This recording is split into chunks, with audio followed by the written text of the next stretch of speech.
here are. This is gonna make someone mad. These are 3 sequels that are amazing that came out this year, and one of them was like so good it was surprisingly good. Obviously, Borderlands 2 was amazing. I think I beat it quicker than I beat any other game this year. 2 of them are surprises, by the way. Borderlands 2 was epic. If I was gonna say like a shooter game of the year, obviously it would be Borderlands, or this one, because this one was a huge surprise. Far Cry 3, I can say huge surprise, but just listen. Far Cry 2 was good. A lot of issues with it. I would never have given it like Game of the Year or anything like that. I wouldn't even give it like Shooter of the Year. I would never even consider it. But Far Cry 2 was a game that I played. I think I just had my teeth pulled. I just had some teeth pulled. I was on drugs. And I played Far Cry 2, and it was fun. It was a fun game. Enough for me to be like, you know what, I'm going to check out Far Cry 3. Then we played the multiplayer at PAX, and even the multiplayer was kind of like, eh. So we went into Far Cry with a lot of caution at this site, everybody at the site, because we all played it at PAX. In fact, I was the only one that got it the day that it came out. Like, Matt waited I think Matt waited to get it for Christmas. Dan doesn't even have it yet. So Far Cry 3, come to find out, is fucking amazing. Totally Game of the Year contender. Totally. If it wasn't for one other game that's in here, Far Cry 3, just from what I played of it, which is like halfway, Game of the Year. Game of the Year. Game of the Year. Characters of the Year. Not main character, but Voss is just like, Voss is one of the most badass, crazy nutbag, well-developed bad guys on this generation of consoles, and I'll stick by that till the end. This one too, Assassin's Creed. I actually told somebody because they asked me to do Assassin's Creed, and I said, you know what, Assassin's Creed's not really my bag. I have Assassin's Creed 1. I got Dan into Assassin's Creed. I ended up dropping off Assassin's Creed right near the end on PS3 and 360. It just got boring to me, and the time period is I don't like. So it's kind of hard for me to stay stuck into a game when I just don't like the setting at all. Even in history, I'm a huge history buff, and I don't like medieval times. I don't like Renaissance era. I know. I like American history. I like world history. You know, from 1900s up, pretty much. That's my favorite type of history. You know what I mean? Even if say the 1800s up, how's that? But Assassin's Creed 3 obviously was in the 1800s, it was in the 1700s, but Assassin's Creed 3 is in the Revolutionary period, and I do love the Revolutionary period. So it helped bring me back into Assassin's Creed. I ended up just watching like a 20-minute video that took every other Assassin's Creed, smashed it together, and I am a fan of Assassin's Creed 3. Sadly, something else more intriguing came out, and I just had to jump on, and I think it was Far Cry. Far Cry ruined Assassin's Creed 3 for me. Yeah. This is a sequel that I didn't even open yet. I still haven't opened Halo 4. I don't know if I will. I can't say anything about Halo 4. A lot of people like it. I can't say anything about it because I haven't played it yet. Here are 2 surprises that came out this year. Actually, you know what? Let's do this. Here are my 2012 from 2011 games of the year. How's that? Because these 2 games are from 2011, but I played them consistently through 2012. It's the obvious. I played so much Fallout 3. I played more Fallout 3 than anything that came out this year.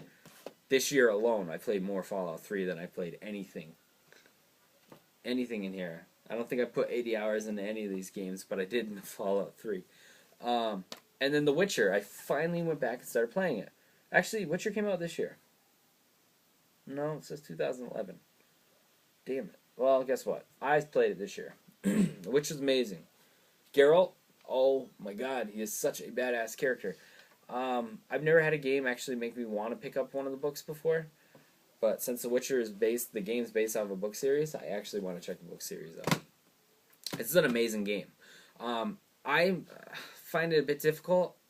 I played it for quite some time now, and I still don't fully get it. Like, it's a deep RPG, man. It's got everything. If you haven't never played The Witcher, check it out. The only thing I wish they did is I wish they included the first one, or at least release the first one on PlayStation Network and Xbox Live, because what happened is it's like with Crisis 2. They released Crisis 1. I wish they would have done that with Witcher 1. But I know a lot of people are like, well, why don't you fucking stop talking shit about PC and play it. Here's my on the fence game of the year. It wasn't good, but it wasn't terrible. And it's from a series that I like. So it's the only reason I'm mentioning it. It's Silent Hill Downpour. It wasn't truly amazing. It wasn't truly terrible. It wasn't even really Silent Hill to me. It was just a survival horror game, and it was okay. A lot of issues with it though. They've been fixed. So I've heard they've been fixed, but a lot of issues near the end with frame rate choppiness. Here's a game that this is another on the fence one. I love this game. From what I played of it, everybody else seems to hate it. Everyone around me, and that's Dishonored. I have a lot of people online who will be like, "Oh my God, Dishonored is amazing." I also have a lot of people online who are like, "Oh, fell asleep 50 million times playing Dishonored. That game was terrible and boring." Even Dan bought it, played it, he brought it back. He was like, "That game is terrible, man. It's so boring." I'm playing this game. I love it. I don't see how anybody can find it boring. I don't know. I think Dishonored is fucking amazing, and people should definitely check it out. It's just a real bummer that a lot of people don't like it. I really can't see why. I don't know. Maybe they saw Bethesda and they thought there was going to be a lot more to do, like with your character being developed and blah blah blah. But I don't know. I think I like it. It's got a real Thief feel to it. You know what I mean? And I do know that people who had been involved with Thief were involved with this game. I am aware of that. And I think that's why I like it so much, is because it did have that Thief feel to it. I know his name is Corvo, but I would just call him Garrett, just for good measure. And then my game of the year. Very simple. Who else? Who didn't give this game of the year? Walking Dead. And you want to know why it gets game of the year for me? Everyone who's given a game of the year is just, they say the same thing. Oh my God, the character development is so great. Oh my God, the story was great. And that's all they give. It was a mature experience. It brought a tear to my eye. I'm not going to lie to you. Walking Dead didn't make me cry at all. There was a couple times where it made me second guess, be like, man, really? I did that? Like, I couldn't push Clementine in the swing? Really? Like, I feel like a dick. Like, there was a couple times like that, but nothing that was like, oh my God, you were eating my zombie. Like, nothing like that. Oh my God, I didn't pick Doug. Oh man, like there was no points like that. There was only like three times where I was like, oh shit. And that's not why I'm giving it game of the year. I'm giving it game of the year because games like this are very underrepresented to me.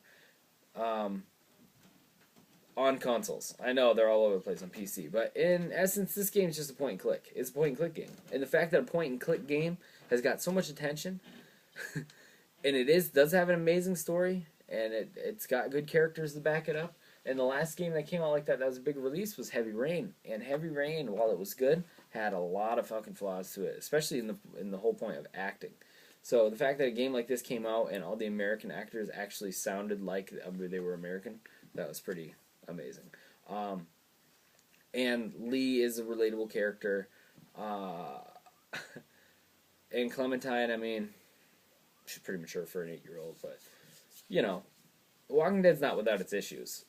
And I think I've actually been more critical of it now, going back playing it on the disc instead of playing it like when I first got it downloadable, because now that everybody's giving it game of the year, I'm looking at it and I was like, voice acting at times is not actually that great. The only thing that I really like about it, like, is because the story keeps you moving on, the possibilities of things that you can do moving on. You get to play through the way that you want to, and it's very true to like the comic book roots, and that's what I like about it. I can't wait to see where they go with this series. It's the only point and click series that I can actually say, and I played all of Telltale's, Sam and Max. I played Back to the Future. And this is the only one that I'm like excited for them to continue. I don't care about Sam and Max. I don't. I'm sorry. I know Telltale occasionally watches my channel. I'm sorry, I'm gonna say that. I hate Sam and Max. And Back to the Future was meh. Walking Dead was amazing, and I can't wait to see what they do with it in the future. And if you haven't played Walking Dead, I don't know what to tell you. There's so many opportunities. They were giving out first episode for free. Xbox Live, they gave it out. PlayStation Plus, they gave out episode 1 and 2 when 3 came out for free if you're a PlayStation Plus member. And iPhone gave out, like, the last week they had episode 1 for free of Walking Dead. So that's it. That's my list this year. It's not a best of list, but hopefully it was a good enough recap for you guys. Thank you for watching.